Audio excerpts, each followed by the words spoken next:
No, ako'y 84 na ngayon. At may isang bagay akong aaminin sa'yo, hindi lahat ng dala mo sa buhay dapat mong dalhin hanggang dulo. May mga bagay akong iningatan ng maraming taon. Akala ko mahalaga, akala ko kailangan ko, pero sa huli, sila pala ang unti-unting kumakain sa oras ko ilan sa lakas ko, sa buhay ko. Alam mo kung ano ang pinakamasakit? Hindi yung nawalan ka ng mga bagay, kundi yung huli mo nang na-realize na dapat matagal mo na silang binitawan. Kung malapit ka nang magretiro, o kahit nagsisimula ka palang mag-isip tungkol dito, makinig ka sa akin. Hindi ito payo, ito ay babala, dahil may 10 bagay na kapag hindi mo binitawan ngayon, darating ang araw na ikaw ang bibitawan ng oras. Una, ibenta mo na ang bahay na hindi na akma sa buhay mo. Alam kong mahirap to, lalo na kung doon mo pinalaki ang mga anak mo, doon naganap ang mga tawanan, ang mga iyakan, at lahat ng alaala ninyo bilang pamilya. May kaibigan ako dati, si Mang Ernesto. May bahay siya sa probinsya, malaki. May bakuran pa. Doon lumaki ang 5 niyang anak. Pero nung tumanda na siya, mag-isa na lang siyang nakatira doon. 3 kwarto ang hindi na nabubuksan. Hagdan na hindi na niya kayang akyatin. At bakuran na dati niyang minamahal. Pero ngayon, pabigat na sa katawan niya. Ilang beses siyang sinabihan ng mga anak niya, "Pa, lumipat ka na lang malapit sa amin." Pero ayaw niya, sabi niya, "Nandito lahat ng alaala ninyo." Hanggang isang araw, nadulas siya sa hagdan at hindi na siya nakabalik sa bahay na yon. Gusto kong maintindihan mo to. Ang bahay, pader lang yan. Ang alaala, dala mo yan kahit saan ka magpunta. Kung ang tinitirhan mo ngayon, mas mabigat na kaysa masaya, baka panahon na nabitawan mo na. Pangalawa, tigilan mo na ang pagsalo sa problema ng mga anak mong matanda na. Alam ko, bilang magulang, gagawin mo ang lahat para sa anak mo, kahit matanda na sila, kahit may sarili na silang buhay, anak mo pa rin sila. Pero minsan, sa sobrang pagmamahal, hindi mo napapansin na hindi mo na sila tinutulungan, kundi hinahadlangan mo na silang matuto. Naalala ko ang panganay kong anak. May panahon na lagi siyang lumalapit sa akin. May problema sa pera, sa trabaho, sa desisyon. At ako naman, laging nandyan, laging sumasalo, laging nag-aayos. Hanggang sa isang araw, may nagsabi sa akin, "Hindi mo siya tinutulungan. Ginagawa mo siyang umaasa." Masakit marinig, pero totoo. Kaya tinigil ko, hindi dahil wala na akong pakialam, kundi dahil mahal ko siya. Ilang buwan kaming hindi nag-usap, masakit yun. Pero alam mo kung anong nangyari? Natuto siya, tumayo siya sa sarili niyang paa. At balang araw, maiintindihan din nila na hindi lahat ng tulong ay kabutihan. Minsan, ang tunay na pagmamahal ay ang marunong bumitaw. Pangatlo, ibenta mo na ang mga bagay na mahal pero hindi mo naman ginagamit. May mga gamit ka ba dyan sa bahay na matagal mo nang hindi hinahawakan pero ayaw mo pa ring bitawan? Kasi sabi mo sa sarili mo, "Mahal yan, sayang naman, o baka magamit ko pa balang araw." Ganyan din ako dati. May kakilala ako, si Mang Roberto, may bangka siya, maganda, maayos, mahal. Lagi niyang sinasabi, "Dito ako sumasaya." Pero alam mo kung gaano kadalas niya itong ginagamit? Halos hindi. Siguro ilang beses lang sa isang taon. Pero bawat buwan, may bayad, may maintenance, may iniisip. Isang araw, tinanong ko siya, "Kailan ka huling sumakay diyan?" Napaisip siya. Matagal bago siya sumagot. Doon niya na-realize na mas marami na siyang iniintindi kaysa sa saya na naibibigay nito. Nung ibinenta niya, alam mo ang sabi niya sa akin? "Parang gumaan ang pakiramdam ko." Ganon ang mga bagay. Hindi lang sila basta nakatambak, dinadala mo sila sa isip mo. Kung may mga bagay kang hindi mo na ginagamit, pero patuloy kang binibigatan, baka panahon na napalayain mo rin ang sarili mo. Pang-apat, bitawan mo na ang sasakyang hindi mo na kailangan. Simple lang to. pero maraming hindi gumagawa. Kung hindi ka na pumapasok sa trabaho, kung madalas nasa bahay ka na lang, tanungin mo ang sarili mo, kailangan mo pa ba talaga ng dalawang sasakyan? May kapitbahay ako dati, mag-asawa silang pareho ng retirado, may dalawang kotse, pero isa lang ang ginagamit, yung isa, nakatambak lang sa garahe. Minsan nga, inabot na ng alikabok, hindi na pinapaandar, hanggang sa halos mabulok na lang doon, pero patuloy pa rin ang gastos, rehistro, maintenance, insurance, kahit hindi naman nagagamit. Isang araw, nagdesisyon silang ibenta na. Alam mo kung anong ginawa nila sa pera? Nagbakasyon. Matagal na nilang pangarap. Unang beses nilang makita ang dagat na hindi nila kinalakihan. Magkahawak ang kamay. Tahimik, masaya. Minsan, hindi mo kailangan ng mas maraming bagay, kundi mas maraming alaala. Kung may hawak kang bagay na hindi mo naman na ginagamit, pero kumakain pa rin ng oras at pera mo, baka panahon na napalitan mo yan ng karanasang hindi mo makakalimutan. Panglima, bitawan mo na ang pagkakakilanlan mo sa trabaho. Ito ang pinakamahirap, hindi dahil mabigat, kundi dahil hindi mo agad napapansin. Sa loob ng maraming taon, nakilala ka ng tao dahil sa trabaho mo. Siya yung guro, siya yung engineer, siya yung may-ari ng negosyo, at unti-unti, doon mo rin binuo ang pagkatao mo. Hanggang sa dumating ang araw na kailangan mo nang tumigil, magretiro, at bigla mong mararamdaman parang may nawala sa'yo, parang hindi mo na alam kung sino ka kapag wala na yon. Ganyan ang nangyari sa akin.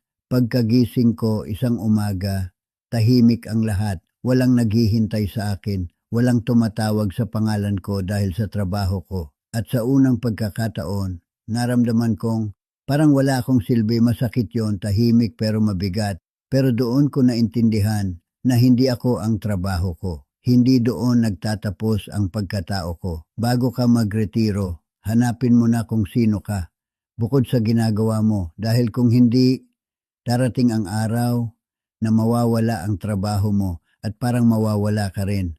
Pang-anim, pakawalan mo na ang mga sama ng loob. Ilang taon ka nang may dinadala sa dibdib mo. Galit, tampo, hinakit sa isang tao na matagal mo nang hindi kinakausap. Ako, may nakaaway ako noon, kamag-anak ko pa. Halos 30 taon kaming hindi nag-usap. Kung bakit, sa totoo lang, hindi ko na maalala. Pero pinili kong hawakan ang galit, araw-araw, taon-taon. Hanggang sa isang araw, balita na lang ang dumating sa akin. Wala na siya. At doon ko na-realize, wala na akong pagkakataon. Hindi ko na masabi ang pasensya ka na. Hindi ko na maibalik ang mga taon na nasayang. Alam mo kung gaano kabigat yon. Mas mabigat pa kaysa sa galit na pinanghawakan ko. Kasi ang galit, pwede mong bitawan kahit kailan. Pero ang oras, hindi na bumabalik. Kung may tao kang hindi kinakausap ngayon, tanungin mo ang sarili mo. Karapat-dapat ba ito sa natitirang oras ko? Minsan, ang pride ang pinakamahal na bagay na hawak mo at wala itong ibinabalik sa'yo. Bumitaw ka. Hindi para sa kanila, kundi para sa sarili mo. Pang-7, tigilan mo na ang pag-aalala sa iniisip ng iba. Ilang taon mong inubos sa kakaisip kung ano ang sasabihin ng ibang tao, kung ano ang iisipin nila sa'yo, sa desisyon mo, sa buhay mo, sa taong mahal mo. Ako rin ganyan dati. Takot akong husgahan, takot akong pag-usapan, hanggang sa dumating ang panahon na napagod na ako. Napagod akong mamuhay para sa opinyon ng mga taong hindi naman talaga nagmamahal sa akin. Alam mo ang totoo, karamihan sa kanila, hindi naman talaga nakatingin sa'yo, abala sila sa kakaisip kung ano rin ang iniisip mo tungkol sa kanila. Sayang ang oras, sayang ang buhay. May mga desisyon ako noon na hindi ko ginawa dahil lang sa takot. At hanggang ngayon, dala ko pa rin ang pagsisisi. Kaya ngayon, kung may gusto kang gawin, kung may gusto kang suotin, kung may gusto kang mahalin, gawin mo. Dahil sa dulo ng lahat, hindi ang opinyon nila ang magpapasaya sa'yo, ikaw lang. At ang mga taong tunay na nagmamahal sa'yo, hindi ka huhusgahan, sasamahan ka nila. Pang-8, Bitawan mo na ang kontrol sa lahat ng bagay. Alam kong gusto mong siguraduhin na maayos ang lahat, lalo na pagdating sa pamilya, sa mga anak mo, sa mga apo mo. Gusto mong gabayan sila, protektahan sila, ilayo sa pagkakamali. Pero minsan, sa sobrang paghawak mo, nasasakal sila. Naalala ko ang anak kong babae. May mga decision siya noon na hindi ko sinang-ayunan at pilit kong kinokontrol. Pinipilit kong sundin niya ang gusto ko.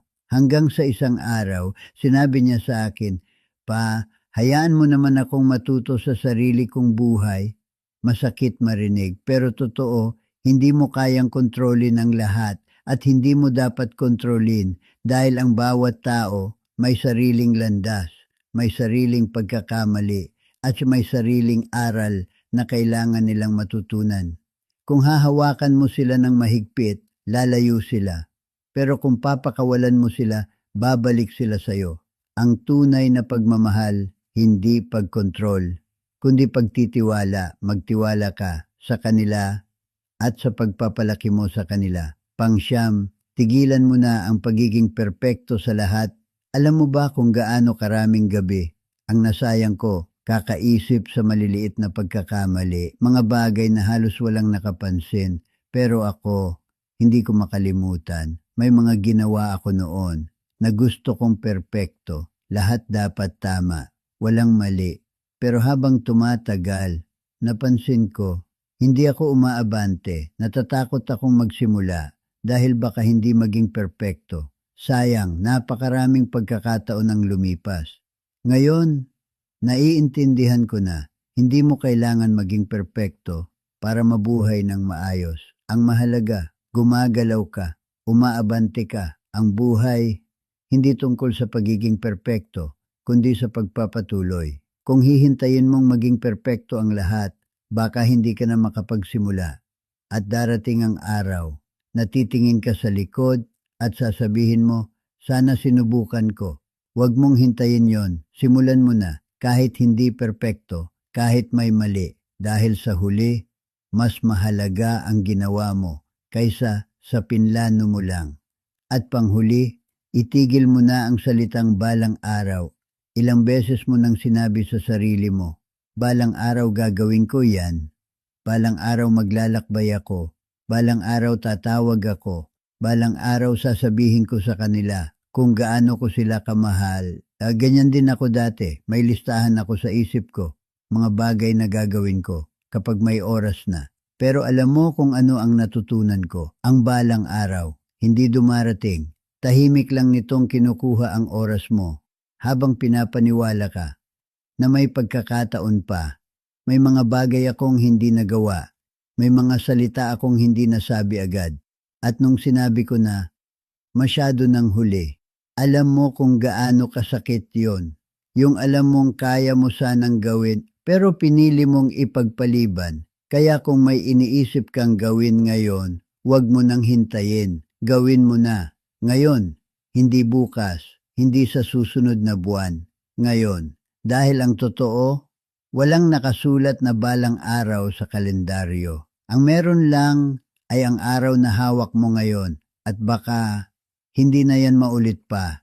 Kaya habang nandito ka pa, makinig ka sa akin. Alam mo, hindi ko sinasabi ang mga bagay na ito para takutin ka. Sinasabi ko to dahil ayokong maranasan mo ang mga pagsisising dala ko hanggang ngayon. Ang buhay, hindi naman talaga tungkol sa dami ng hawak mo, kundi sa mga bagay na kaya mong bitawan para mas mabuhay ka ng magaan. Kung may nakita kang kahit isang bagay na kailangan mo ng pakawalan, huwag mo nang ipagpaliban, simulan mo na. Ngayon, dahil habang hinihintay mo ang tamang oras, unti-unti ka ring iniiwan ng panahon. Kung umabot ka hanggang dito, gusto kong marinig ka, isulat mo sa comments.